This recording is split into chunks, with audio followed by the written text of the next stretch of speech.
Bonjour Monsieur Cotte, vous êtes directeur de INRIA Transfer. Dans le cadre de l'événement Les Rendez-vous de l'INRIA, je voudrais savoir si vous pensez que le problème en Europe relativement au transfert de technologie est essentiellement culturel. Le problème n'est pas que culturel, il est aussi culturel, c'est-à-dire faire du transfert, ça veut dire travailler à faire le transfert. Le transfert n'est pas une chose facile. Donc comme toutes les choses qui ne sont pas faciles, il faut d'une part apprendre à le faire et après prendre le temps de le faire. Ça demande beaucoup de travail, donc ça demande que les gens, ça a été dit d'ailleurs pendant la table ronde, ça demande que les gens s'y consacrent. Alors c'est vrai pour les chercheurs, c'est vrai pour les gens qui gèrent les institutions de recherche ou les universités, c'est vrai pour les compagnies en direction desquelles le transfert est fait.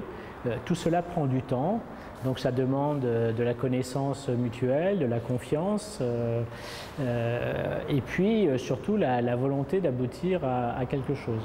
Donc quelque part, faire du transfert, c'est démontrer une certaine forme d'esprit d'entreprise. On ne peut pas faire du transfert de façon bureaucratique. Faire du transfert, c'est être entrepreneur quelque part, c'est une forme d'entrepreneuriat et il faut vraiment le penser sous cette forme-là. Quelles sont selon vous les conditions d'optimisation légales pour favoriser le transfert de technologies ou de connaissances en Europe ?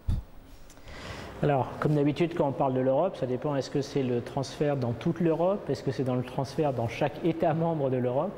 Donc, puisqu'on est à Bruxelles, on va dire que c'est le transfert en Europe en général.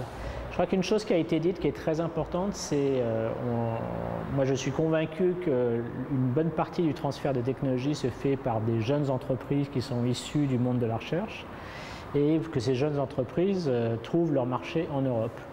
Et comme ça a été dit par Pierre Vigier, une des difficultés de l'Europe, c'est que ce n'est pas un marché unique.